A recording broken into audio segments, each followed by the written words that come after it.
الحمد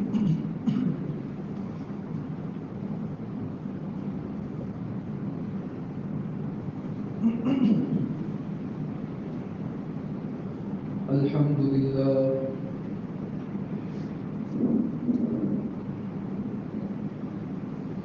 الحمد لله نحمده ونستعينه ونستغفره ونؤمن به ونتوكل عليه ونعوذ بالله من شرور أنفسنا ومن سيئات أعمالنا من يهده الله فلا مضل له ومن يضلله فلا هادي له ونشهد أن لا إله إلا الله وحده لا شريك له ونشهد أن سيدنا ومولانا محمدا عبده ورسوله قال الله تبارك وتعالى في كلامه المجيد والفرقان الحميد إنا أنزلناه في ليلة القدر وما أدراك ما ليلة القدر ليلة القدر خير من 1000 شهر تنزل الملائكة والروح فيها بإذن ربهم من كل أمر سلام هي حتى مطلع الفجر وقال تعالى في مقام آخر يا أيها الذين آمنوا إنما الخمر والميسر والأنصاب والأزلام رجس من عمل الشيطان فاجتنبوه لعلكم تفلحون إنما يريد الشيطان أن يوقع بينكم العداوة والبغضاء في الخمر والميسر ويصدكم عن ذكر الله وعن الصلاة فهل أنتم منتهون وقال النبي صلى الله تعالى عليه وسلم إن هذا الشهر قد حضركم وفيه ليلة خير من 1000 شهر من حرمها فقد حرم الخير كله لا يحرم خيرها إلا محروم أو كما قال صلى الله تعالى عليه وسلم صدق الله العظيم وصدق رسوله النبي الكريم ونحن على ذلك لمن الشاهدين والشاكرين اللهم صل على محمد وعلى آل محمد كما صليت على إبراهيم وعلى آل إبراهيم إنك حميد مجيد اللهم بارك على محمد وعلى آل محمد كما باركت على إبراهيم وعلى آل إبراهيم إنك حميد مجيد أما بعد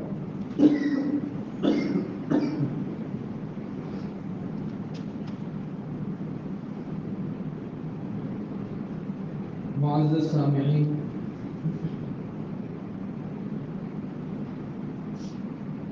رمضان المبارک کا پورا مہینہ اور پھر اس مہینے کے اندر آخری عشرہ اور پھر آخری عشرے کی تاک راتیں، آخری عشرہ اور آخری عشرے کی تاک راتیں یہ بہت زیادہ اہمیت کی حامل ہے، اس لیے کہ حضور صلی اللہ تعالیٰ علیہ وسلم کا اہتمام عبادت آخری عشرے میں پہلے 2 عشروں کی بنسبت بہت زیادہ ہو جاتا ہے، اور پھر آخری عشرے کی اہم ہونے کی فضیلت اور خصوصیت یہ ہے کہ آخری عشرے میں ایک رات ایسی پائی جاتی ہے جو 1000 مہینوں سے افضل ہے۔ آخری عشرے کے اندر ایک رات ایسی پائی جاتی ہے جو 1000 مہینوں سے افضل ہے، اور اسی رات کے اندر اسی رات کے اندر اللہ تعالیٰ نے دنیائے انسانیت کو قرآن مجید جیسا بے مثال اور بے نظیر تحفہ عطا فرمایا لیلۃ القدر کے اندر۔ اس رات کو لیلۃ القدر کہا گیا ہے۔ علماء نے کئی وجوہات اور توجیحات لکھی ہیں اس کے اس نام کی وجہ سے۔ اس کی وجہ جو تسمیہ ہے لیلۃ القدر، اس کی کئی وجوہات لکھی ہیں۔ بعض جگہ لکھا ہے سمیت بذلك لأنها للطاعات فيها أجرا لأن للطاعات فيها قدرا عظيما وثوابا جزيلا۔ اس کو لیلۃ القدر اس وجہ سے کہا گیا کہ اس رات کے اندر جو اطاعات ہے اور عبادات ہے ان کا مرتبہ اللہ کے ہاں بہت زیادہ ہو جاتا ہے، اور اجر و ثواب بھی اللہ کے ہاں اس رات میں بہت زیادہ ہو جاتا ہے۔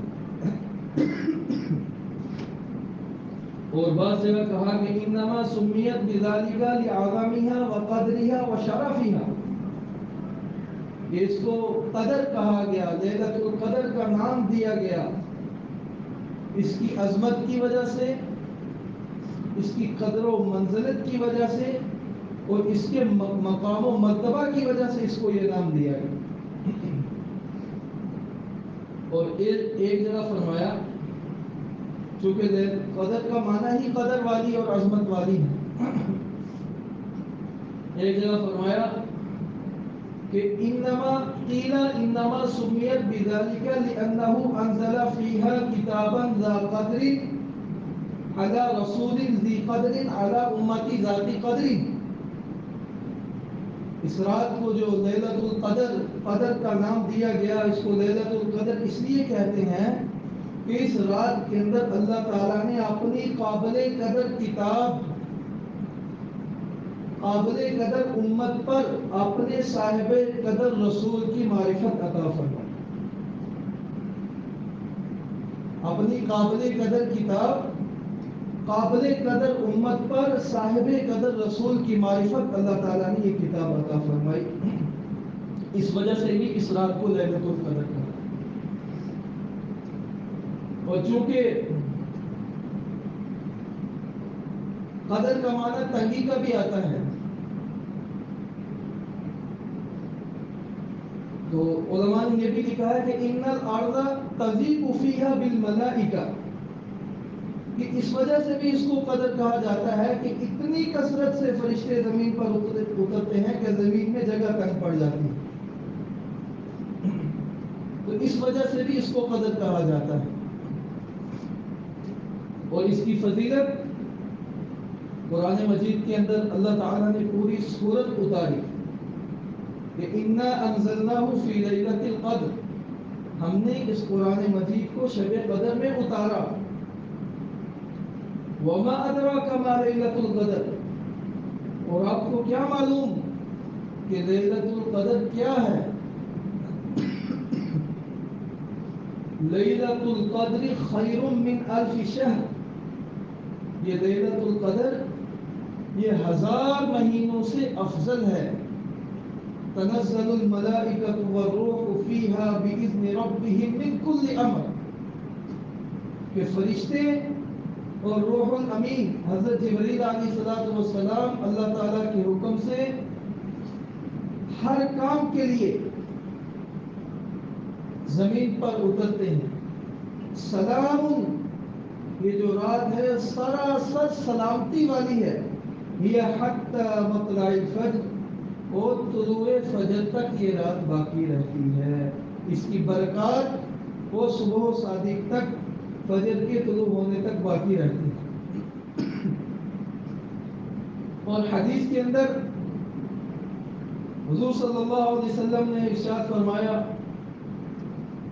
من صام رمضان ایمانا و احتسابا غفر له ما تقدم من ذنبه، جس نے رمضان کے روزے رکھے ایمان کے ساتھ، ایمان کہتے ہیں اللہ پر یقین کے ساتھ، اور احتسابا اور ثواب کی امید سے، اللہ کو راضی کرنے کے جذبے کے ساتھ اور ثواب کی امید رکھتے ہوئے رکھے، غفر له ما تقدم من ذنبه، اس کے سارے پچھلے گناہ معاف کر دیے جائیں گے۔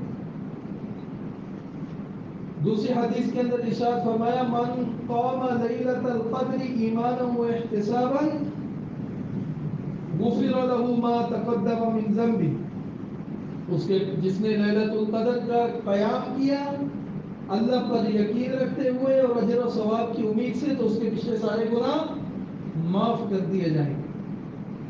اور ایک اور حدیث کے اندر فرمایا من قام رمضان ایمانا واحتسابا، جس نے رمضان کی راتوں میں رمضان میں قیام کیا ایمان اور احتساب کے ساتھ اللہ پر یقین رکھتے ہوئے اور اجر و ثواب کی امید سے، خرج من ذنوبہ کیوم ولدتہ امہ، کہ وہ اپنے گناہوں سے ایسے پاک صاف ہو جاتا ہے جیسے ابھی اپنی ماں کے پیٹ سے باہر نکلا ہے،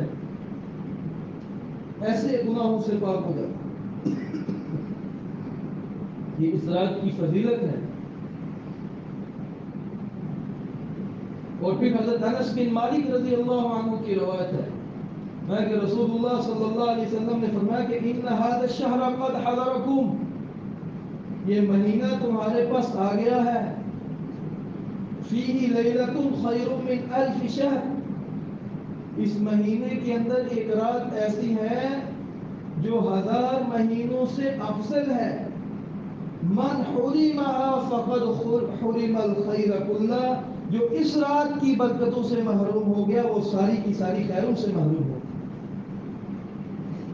وَلَا يُحْرَمُ خَيْرَهَا إِلَّا مَحْرُومٌ، کہ اس رات کی خیروں اور برکتوں سے صرف وہی شخص محروم ہوگا جو حقیقت میں ازلی بدبخت ہو، جو حقیقی محروم ہو، ورنہ کوئی بھی مسلمان اور ایمان والا جو اپنے اوقات کو قیمتی بنائے گا اللہ تعالیٰ اس کو اس رات کی خیروں سے، اس رات کی برکتوں سے محروم نہیں کرے۔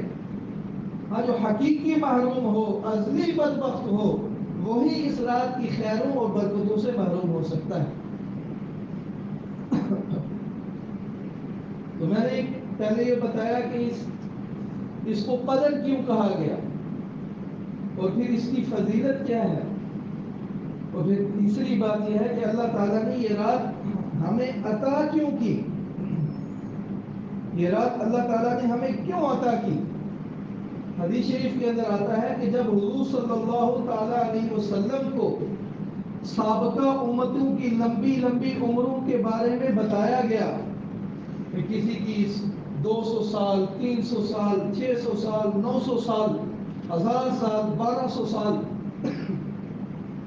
سابقہ امتوں کی عمریں ایسے ہی ہوتی تھیں، تو جب حضور صلی اللہ تعالیٰ علیہ وسلم کو پہلی امتوں کی لمبی لمبی عمروں کے بارے میں بتایا گیا تو آپ صلی اللہ علیہ وسلم کو اپنی امت کے لوگوں کی کم عمر ہونے کی وجہ سے یہ خیال ہوا کہ میری امت کے لوگ پہلی امتوں کے برابر اعمال میں کیسے ہو سکیں گے۔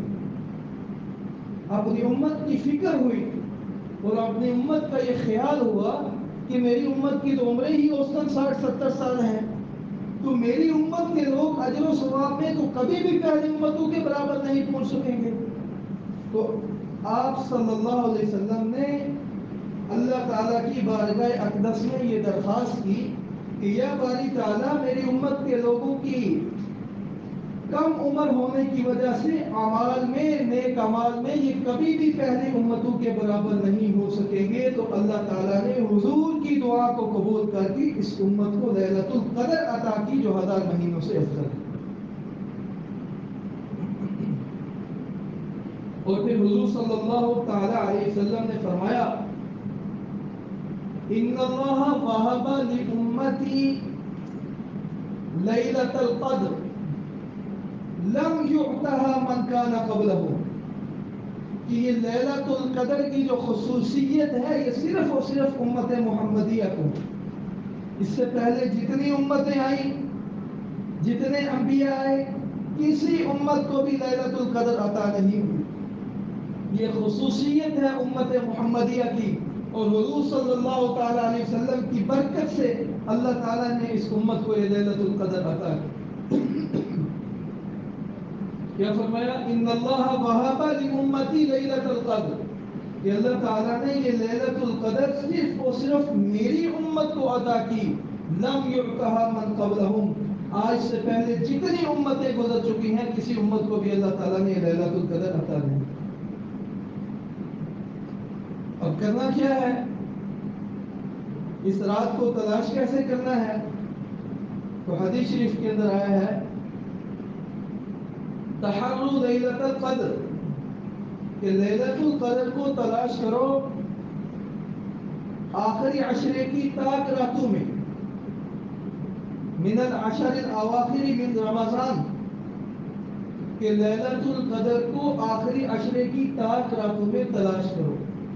ایک صحابی بیان کرتے ہیں کہ ہم نے حضور صلی اللہ تعالیٰ علیہ وسلم کے ساتھ رمضان المبارک کے دوسرے عشرے میں اعتکاف کیا، تو آپ صلی اللہ تعالیٰ علیہ وسلم نے خیمے سے باہر نکل کر ارشاد فرمایا کہ یہ رات مجھے دکھلا دی گئی تھی، پھر یہ رات مجھے بلا دی گئی۔ لوگ آپس میں لڑ رہے تھے جن کی وجہ سے یہ رات بلا دی گئی، تو کہا کہ پہلے یہ رات مجھے دکھلا دی گئی تھی، پھر یہ رات مجھے بلا دی گئی، اب اس رات کو آخری عشرے کی تاک راتوں میں تلاش کرو۔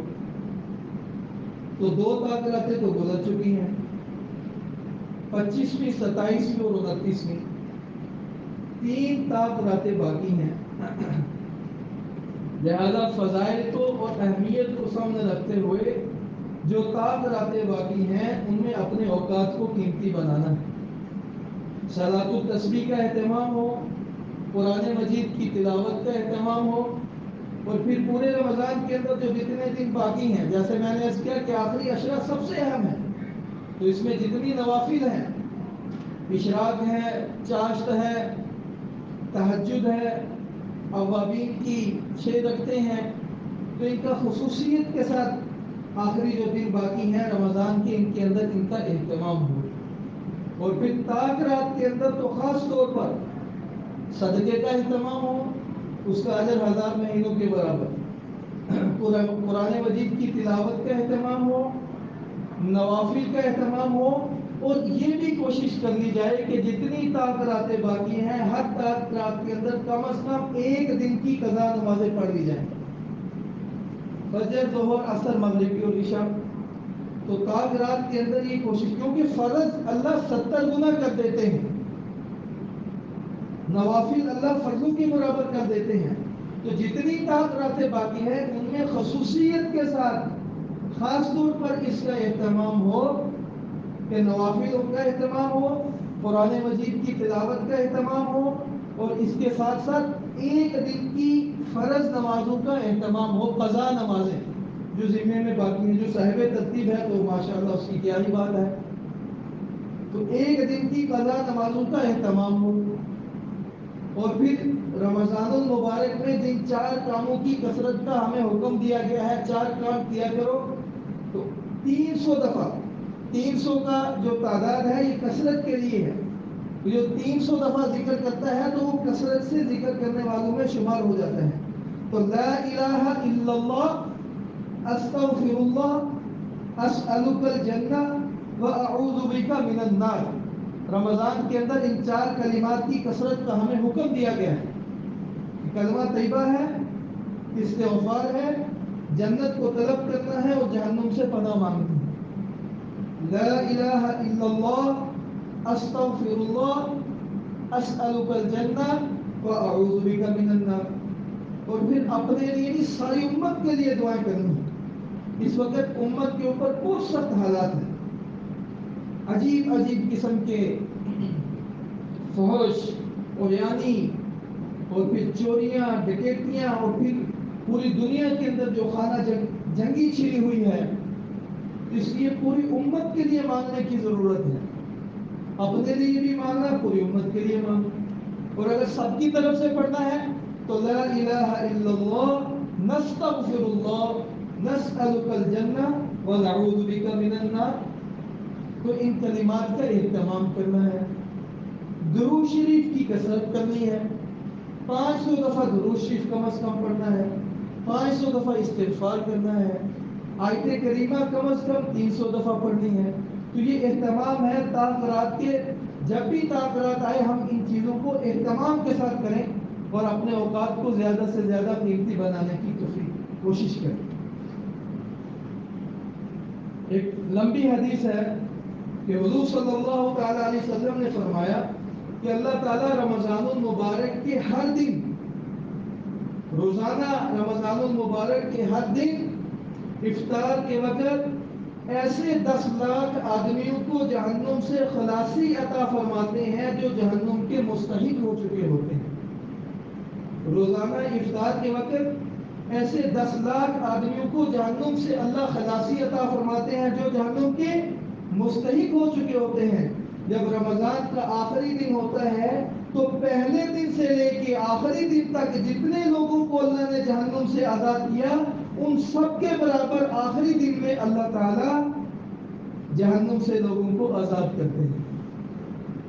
اور جب شب قدر ہوتی ہے، جس رات شب قدر ہوتی ہے، اللہ تعالیٰ جبرائیل علیہ السلام کو حکم دیتے ہیں اور وہ فرشتوں کو لے کر زمین پر اترتے ہیں۔ حضرت جبرائیل علیہ السلام کے 100 پر ہیں، 600 غالباً 600 بازو ہیں، تو 2 بازو صرف اسی رات کھولتے ہیں۔ شب قدر شریف میں 2 بازو حضرت جبرائیل علیہ السلام صرف شب قدر میں کھولتے ہیں، جس سے مشرق اور مغرب تک پھیلا دیتے ہیں۔ اور حضرت جبرائیل علیہ السلام فرشتوں کو حکم دیتے ہیں کہ زمین کے اندر پھرو، جو شخص کھڑا ہو، بیٹھا ہو، ذکر کر رہا ہو، نماز پڑھ رہا ہو، جو شخص کھڑا ہو، بیٹھا ہو، ذکر کر رہا ہو، نماز پڑھ رہا ہو، اس سے سلام کرو، اس سے مصافحہ کرو اور ان کی دعاؤں پر آمین کرو۔ صبح کے طلوع ہونے تک یہی عمل جاری رہتا ہے۔ پوری دنیا کے اندر فرشتے پھرتے ہیں، کیا فرمایا؟ جو مسلمان کھڑا ہو، بیٹھا ہو، ذکر کر رہا ہو، نماز پڑھ رہا ہو، اس سے سلام کرو، اس سے مصافحہ کرو اور ان کی دعاؤں پر کیا کہو؟ ان کی دعاؤں پر آمین کہو۔ اور جب صبح ہو جاتی ہے تو حضرت جبرائیل علیہ السلام فرشتوں سے کہتے ہیں کہ فرشتوں کی جماعت کوچ کرو، چلو اب کوچ کا وقت آ گیا ہے، جانے کا وقت آ گیا ہے۔ تو فرشتے عرض کرتے ہیں حضرت جبرائیل علیہ السلام سے کہ اللہ تعالیٰ نے احمد صلی اللہ تعالیٰ علیہ وسلم کی امت کے ایمان والوں کی حاجتوں اور ضرورتوں میں کیا معاملہ فرمایا؟ پہلے تو حکم یہ ہوتا ہے کہ شب قدر میں پھرو، کھڑا ہو، بیٹھا ہو، ذکر کر رہا ہو، نماز پڑھ رہا ہو، اس سے سلام کرو، مصافحہ کرو، ان کی دعاؤں پر آمین کرو، آمین کو۔ جب کوچ کا وقت ہوتا ہے تو فرشتے پوچھتے ہیں کہ اللہ تعالیٰ نے احمد صلی اللہ تعالیٰ علیہ وسلم کی امت کے ایمان والوں کی ضرورتوں اور حاجتوں میں کیا معاملہ فرمایا؟ تو حضرت جبرائیل علیہ السلام فرماتے ہیں کہ اللہ تعالیٰ نے ان کی طرف توجہ فرمائی، 4 لوگوں کے سوا سب کی اللہ نے بخشش فرمائی، سوائے 4 لوگوں کی اس رات کے اندر اللہ تعالیٰ سب کی بخشش کر دیتے ہیں، سب کی بخشش فرما دیتے ہیں۔ اب وہ 4 لوگ کون ہیں؟ اب شب قدر پہلا 4 لوگ، ان میں سے پہلا ایک وہ شخص جو شراب پینے والا ہو، دوسرا وہ شخص جو والدین کا نافرمان ہو،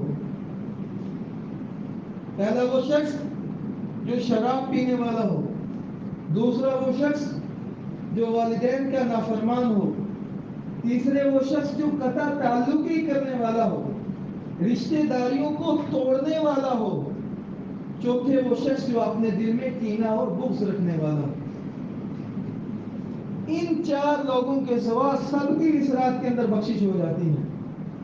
اور سوچنے کی بات یہ ہے، غور کرنے والی بات ہے کہ شب قدر جیسی مبارک رات، شب قدر جیسی بابرکت رات، کہ جس رات میں اللہ تعالیٰ کی رحمتیں، اللہ کی برکتیں اور اللہ تعالیٰ کی مغفرت موسلا دھار بارش کی طرح برستی ہے، اس رات میں بھی اگر کوئی شخص اللہ کی مغفرت سے، اللہ کی رحمت سے اور اللہ کی بخشش سے، برکت سے محروم رہ گیا، اس سے بڑا محروم اور بدبخت کوئی شخص نہیں۔ کہ شب قدر میں اللہ تعالیٰ کی رحمتیں، اللہ تعالیٰ کی برکتیں اور اللہ کی مغفرت یہ موسلادھار بارش کی طرح آسمانوں سے زمین پر اترتی ہے۔ تو اگر ان سب کے باوجود بھی اگر کوئی شخص اس رات کے اندر مغفرت سے محروم رہ گیا تو اس شخص سے بڑا محروم اور بدبخت کوئی شخص نہیں۔ اس لیے ہمیں یہ سوچنا ہے، ہمیں غور کرنا ہے، کہیں ہم ان چار میں سے کسی ایک کام میں مبتلا تو نہیں ہے۔ سب سے پہلا وہ شخص جو اس رات میں بخشش سے محروم ہوگا، شراب پینے والا۔ شراب پہلے اسلام میں جائز تھی، پھر جب آہستہ آہستہ اس کی حرمت درجہ بدرجہ آئی، درجہ بدرجہ اس کی حرمت آئی تو صحابہ نے پوچھا تو قرآن اترا، یسألونک عن الخمر والمیسر، شراب اور جوئے کے بارے میں آپ سے سوال کرتے ہیں، قل فیہما اسم کبیر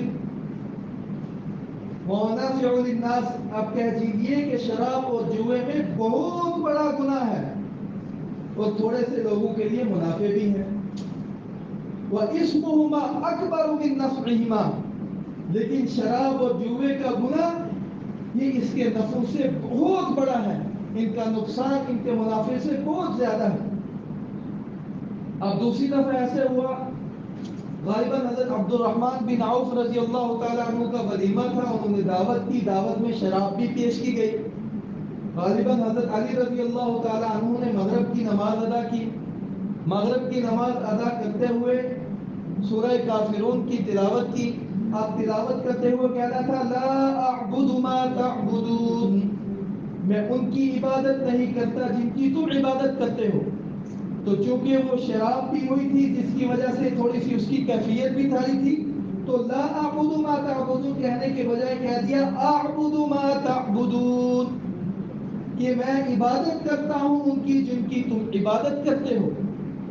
تو اللہ تعالیٰ نے قرآن اتار دیا، یا ایھا الذین آمنوا لا تقربوا الصلاة وانتم سکارى، اے ایمان والو نشے کی حالت میں نماز کے قریب نہ جاؤ۔ اور پھر جب اور وقت گزرا تو اللہ تعالیٰ نے قطعی طور پر شراب کی حرمت کو قرآن مجید کے اندر بیان کر دیا۔ کون سی آیات اتری؟ یا ایھا الذین آمنوا انما الخمر والمیسر، اے ایمان والو شراب اور جوا، والانصاب اور عبادت کے لیے جو بت نصب کیے جاتے ہیں وہ بت، والازلام اور بدفعلی کے تیر، یہ جو ہم جاتے ہیں نا نجومی کے پاس اپنی قسمت معلوم کرنے کے لیے، بھائی آدمیاں لکیرہ دیکھو کہ میری قسمت کی ہے، میرے بارے کی لکھے ہے، تو یہ حرام ہے، حرام، ایمان کو خطرے میں ڈالنے والی بات ہے۔ تو قرآن کی صراحتاً نص سے یہ بات حرام ہے کہ ایمان والو شراب اور جوا اور عبادت کے لیے جو بت ہیں وہ بت اور بدفعلی کے تیر، انما الخمر والمیسر والانصاب والازلام رجس، یہ ناپاک ہیں، من عمل الشیطان، یہ شیطانی کام ہے، فاجتنبوہ لعلکم تفلحون، ان سے بچو تاکہ تم کامیاب ہو جاؤ۔ اب بتائیں، جس کو اللہ تعالیٰ قرآن مجید کے اندر ناپاک کہہ رہے ہیں، جس کو غلاظت والی چیز اور رجس کے نام سے تعبیر کیا گیا ہے، کیا اسلام اس کو حلال کہہ سکتا ہے؟ اسلام میں عقل سلیم کبھی بھی اس چیز کو تسلیم نہیں کر سکتی۔ جس کو قرآن نے رجس کے اور ناپاک اور غلاظت کے نام سے پکارا، کبھی بھی وہ اسلام کے اندر حرام نہیں ہو سکتی۔ دوسرا کیا کہا گیا شراب کو؟ کہا گیا من عمل الشیطان، کہ یہ شیطان کا کام ہے۔ تو بتائیں شیطانی کام بھی کبھی حلال ہوا ہے؟ جو شیطانی کام ہو وہ کیسے حلال ہو؟ جو شیطان کے کام ہے وہ تو اسلام میں حرام ہی حرام ہے۔ اگر فاجتنبوہ، جس سے بچنے کا حکم دیا گیا ہو قرآن کے اندر، تو وہ چیز مسلمانوں کے لیے حلال ہو سکتی ہے؟ وہ چیز مسلمانوں کے لعلکم تفلحون، جس کے بچنے پر، جس سے احتراز کرنے پر مسلمانوں کی فلاح و بہبود اور کامیابی کا ضمانت دی گئی ہو، تو وہ چیز کبھی بھی حلال نہیں ہو سکتی۔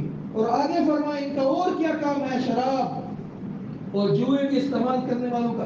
انما یرید الشیطان ان یوقع بینکم العداوۃ والبغضاء فی الخمر والمیسر،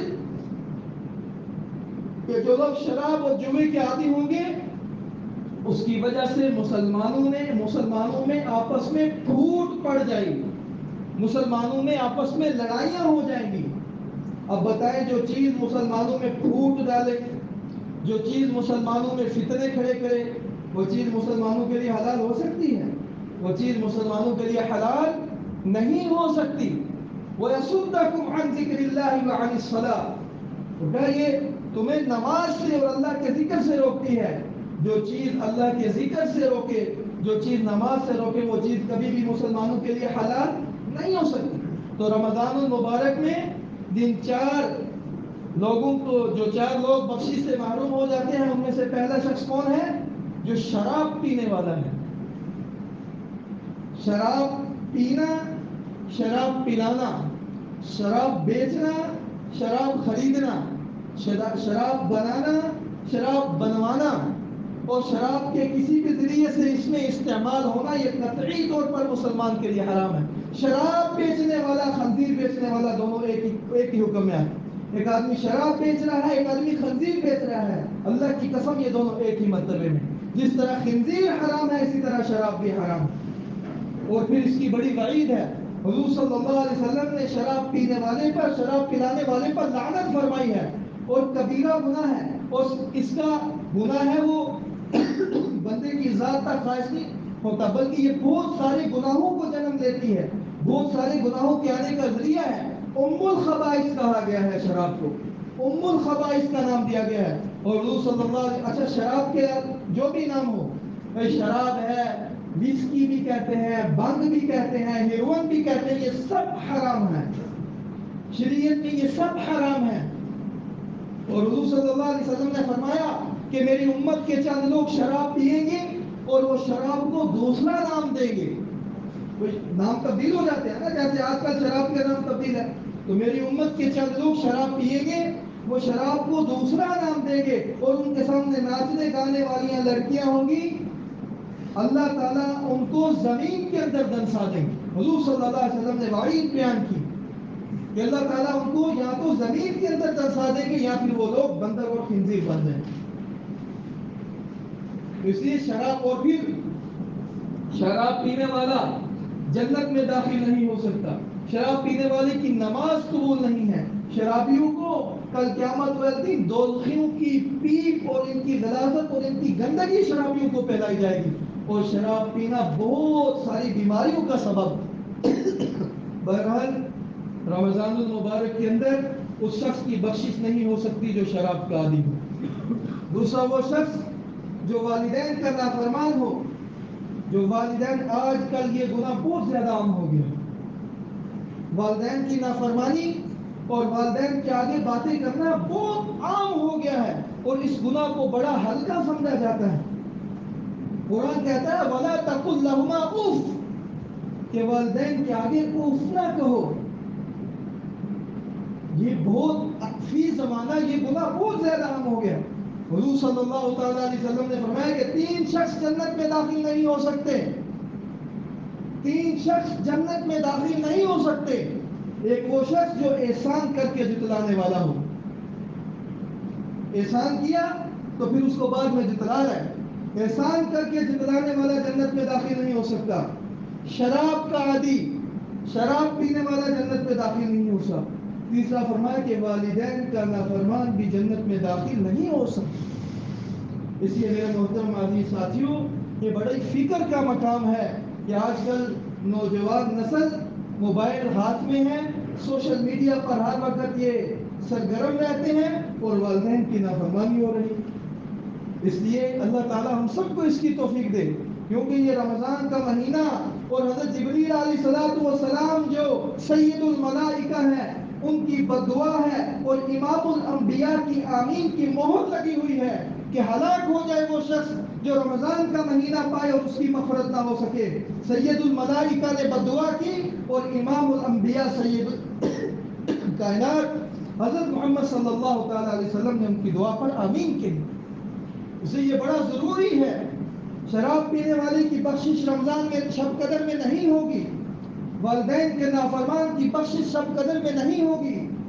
تیسرے وہ شخص جو قطع تعلقی کرنے والا ہو، رشتہ داریوں کو توڑنے والا ہو، اپنے رشتہ داروں کے جاننے والوں کے اعزاء اقارب کے ضروری حقوق کو ادا کرنا یہ صلہ رحمی کہلاتا ہے.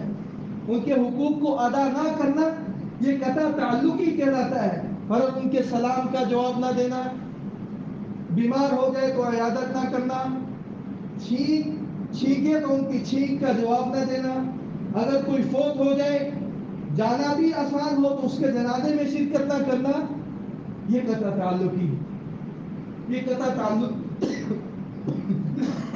اور حضور صلی اللہ تعالیٰ علیہ وسلم نے فرمایا، حضرت عائشہ رضی اللہ تعالیٰ عنہ کی روایت ہے، کل قیامت والے دن یہ رحم، یہ جو رشتہ داری کی جو بنیاد ہے، یہ رحم، یہ اللہ تعالیٰ کے عرش کو پکڑ لے گا اور کہے گا کہ دنیا میں جس نے مجھے جوڑا آج اللہ اسے جوڑے گا. دنیا میں جس نے رشتہ داریوں کو جوڑا، اسلام تو یہ دین فطرت ہے، یہ آپس میں محبت، الفت اور پیار محبت کا درس دیتا ہے. اسلام کے شریعت کے مطابق، شریعت کے آئینے میں آپس میں اسلام تو ہمیں حکم دیتا ہے پیار کا، محبتیں بانٹنے کا، تو اسلام حکم دیتا ہے.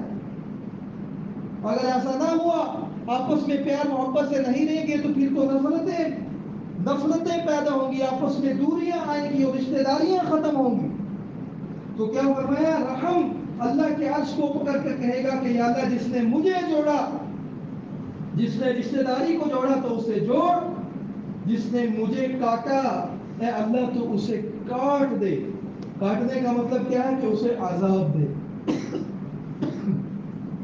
اور ایک حدیث کے اندر حضور صلی اللہ علیہ وسلم نے فرمایا کہ اللہ تعالیٰ فرماتے ہیں کہ میں اللہ ہوں، میں رحمان ہوں، رحمان کی صفت سے متصف ہوں.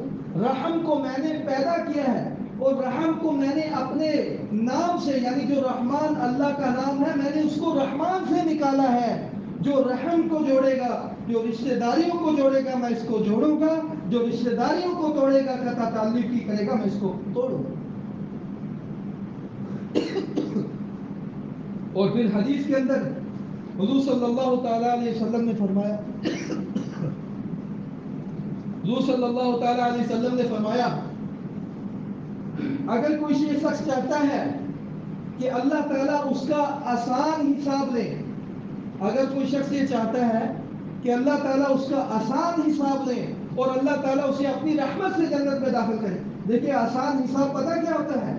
آسان حساب یہ ہوتا ہے کہ اللہ تعالیٰ فلاں بندے کو دیکھ کر کہے جا جنت میں چلا جائے، آسان حساب ہے. کیونکہ ورنہ روایت ہے حضرت عائشہ کی، من نوکش فی الحساب عذبا، جس کا حساب شروع ہو گیا اس کو پکڑ میں آ گیا. کوئی جس کا نامہ اعمال کھول کے جس کا حساب شروع ہو گیا وہ تو پکڑ میں آ گیا. تو آسان حساب کیا ہے؟ اللہم حاسبنا حسابا یسیرا، اللہ سے دعا مانگنے کا ہمیں حکم ہے. آسان حساب یہ ہے کہ اللہ فلاں بندے کو دیکھے اور دیکھ کے کہیں گے جاؤ اس کو جنت میں داخل کر. یہ آسان حساب ہے. حضور صلی اللہ علیہ وسلم نے فرمایا کہ اگر کوئی یہ شخص چاہتا ہے کہ اس کا حساب بھی آسان ہو اور اللہ تعالیٰ اسے اپنی رحمت سے جنت میں داخل کرے، وہ کیا کرے؟ محروم کو عطا کرے. جو محروم کرے اسے عطا کرے. جو ہمارے گھر میں بیچتا ہے ہم بھی اس کے گھر میں بیچتے ہیں، جو ہمیں دیتا ہے ہم بھی اس کو دیتے ہیں. محروم کو عطا کرو. جو ظلم کرے اس پر زیادتی کرو. جو ظلم کرے اس کے ساتھ اس کو معاف کرو.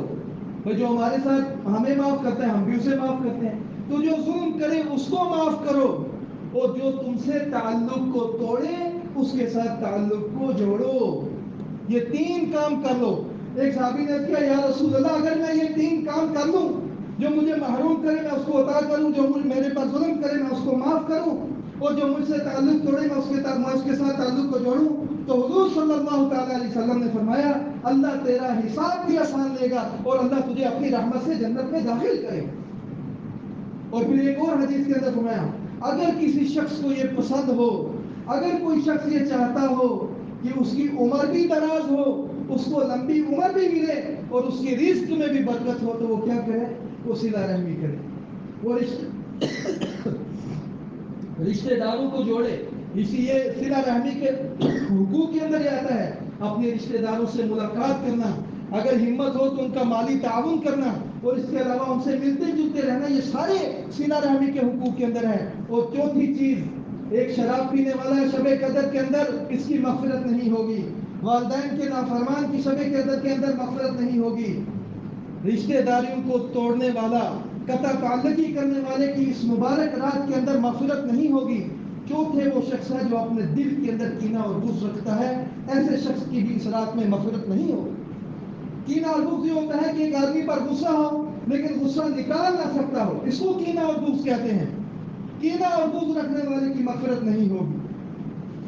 جو اپنے دل میں کینہ اور بغض رکھے گا، اور اس کی بھی بڑی سخت وعید ہے کہ ہر پیر اور جمعرات کو جنت کے دروازے کھول دیے جاتے ہیں، ہر اس شخص کی مغفرت ہوتی ہے، ہر اس شخص کی مغفرت ہوتی ہے جس نے اللہ کے ساتھ شرک نہ کیا گیا ہو۔ ہر حدیث شریف میں ہر پیر اور جمعرات کو اللہ جنت کے دروازے کھول دیتے ہیں، ہر اس شخص کی مغفرت ہوتی ہے جس نے اللہ کے ساتھ شرک نہیں کیا، مگر وہ شخص جو اپنے دل میں بغض رکھنے والا ہو، وہ شخص جو اپنے دل میں کینہ رکھنے والا ہو، وہ شخص جو قطع تعلقی کرنے والا ہو، حضور صلی اللہ علیہ وسلم نے فرمایا ایسے شخص کی مغفرت نہیں ہو۔ صل من قطعک، جو تجھ سے توڑے اس کے ساتھ جوڑ، واعف عمن ظلمک، جو تجھ پر ظلم کرے اس کو معاف کر، واعطِ الی من حرمک، جو تجھے اپنی عطا سے محروم کرے اس کو عطا کر، واحسن الی من اساء الیک، جو تیرے ساتھ برا کرے تو اس کے ساتھ اچھا کر۔ اس لیے میرے محترم بھائیو دوستو، رمضان المبارک کا مہینہ، مبارک گھڑیاں، آخری ایام چل رہے ہیں، اللہ کا مہمان ہے، رخصت ہونے والا ہے، زندگی میں پتہ نہیں کبھی دوبارہ زندگی میں رمضان کا مہینہ آتا ہے یا نہیں آتا، اور اللہ کی مغفرت کے وعدے، اللہ کی رحمتیں اور اللہ کی برکتیں، اللہ کی مغفرت موسلادھار بارش کی طرح برستی ہے۔ خدا نخواستہ اگر ہم ان چار کاموں میں سے کسی ایک کام میں مبتلا ہیں تو اس اللہ کی رحمتوں اور برکتوں سے اس مبارک مہینے کے اندر مغفرت سے محروم ہو جائیں گے۔ اور حضور نے فرمایا، جبریل علیہ السلام نے بددعا کی، جس کی اس مہینے کے اندر بخشش نہ ہو سکی وہ شخص ہلاک ہو جائے، وہ تباہ و برباد ہو جائے، وہ نامراد ہو جائے، اور حضور صلی اللہ علیہ وسلم نے آمین کی۔ اس لیے ہم سارے اس کی اہتمام کریں، کوشش کریں۔ اگر شراب کا کوئی عادی ہے تو اس سے توبہ طائب ہو۔ آج تک والدین کی نافرمانی کی ہے، والدین کے حقوق کو ادا نہیں کیا، ان کو ہلکا سمجھا ہے، والدین کے پاؤں پڑ جائیں، والدین سے معافی مانگے، اللہ سے بھی معافی مانگ لیں۔ اگر رشتہ داروں کو توڑا ہے، رشتہ داری کو توڑا ہے، آپس میں رشتہ داروں کو آپس میں نفرتیں اور بغض اور عداوت، کلام نہیں ہے، سلام کا جواب نہیں ہے، ادھر سے آ رہا ہے، منہ پھیر دیا ہے، تو پھر اس سے بھی باز آ جائیں۔ اگر کسی کے دل میں کینہ ہے تو اپنے کینے کو بھی ختم کر لے۔ حضرت انس بن مالک کی روایت، حضور نے فرمایا، میرے بیٹے انس، اگر تو ہر وقت اپنے دل کی یہ کیفیت رکھتا ہے کہ اس دل کے اندر کسی مسلمان کے بارے میں کوئی عیب نہ ہو، کسی مسلمان کی کمی نہ ہو، تو ایسا ضرور کرنا، کیونکہ یہ جو میری سنت ہے، جو میری سنت پر عمل کرے گا وہ جنت میں میرے ساتھ ہوگا۔ ایک صحابی کے بارے میں حضور صلی اللہ علیہ وسلم نے کہا کہ یہ جنتی ہے۔ دوسرے صحابی ان کی طاعت میں لگ گئے، بھئی کیا وجہ ہے کہ اللہ کے رسول نے جنت میں، دنیا میں جنت کی بشارت دی ہے، ان کے گھر مہمان بن گئے۔ مختصر یہ کہ جب تیسرا دن آیا تو ان کو پکڑ لیا، کہنے لگے بھائی کیا وجہ ہے کہ جو تو عمل کرتا ہے میں بھی وہ عمل کرتا ہوں، لیکن تجھے اللہ کے رسول نے جنت کی بشارت دے دی ہے۔ کہنے لگے میرا کوئی خاص عمل نہیں ہے، لیکن ہاں ایک کام میں یہ کرتا ہوں، جب میں رات کو سوتا ہوں تو سب کو معاف کر دیتا ہوں، جب میں رات کو سوتا ہوں سب کو معاف کر دیتا ہوں، اور میرا دل سب مسلمانوں کی طرف سے صاف ہوتا ہے۔ اللہ تعالی ہمیں بھی وہ تمام اعمال جن کی وجہ سے بندہ اللہ کی رحمت، اللہ کی برکت اور اس مہینے میں مغفرت سے محروم ہو جاتا ہے، اللہ ہم سب کی اس سے حفاظت فرمائے، اور تمام امت مسلمہ کی اس مہینے میں مغفرت فرمائے۔ کچھ کہنا چاہ رہے ہیں؟ کہہ رہے ہیں 26ویں روزے 27ویں رات کو یہاں تکمیل قرآن ہے، اس کے لیے بھی اگر ہمت ہے، طاقت ہے، کوئی زور زبردستی جبر نہیں ہے، اللہ نے توفیق دیا ہے تو حسب استطاعت اور بقدر ہمت اس میں حصہ ڈالنے کی کوشش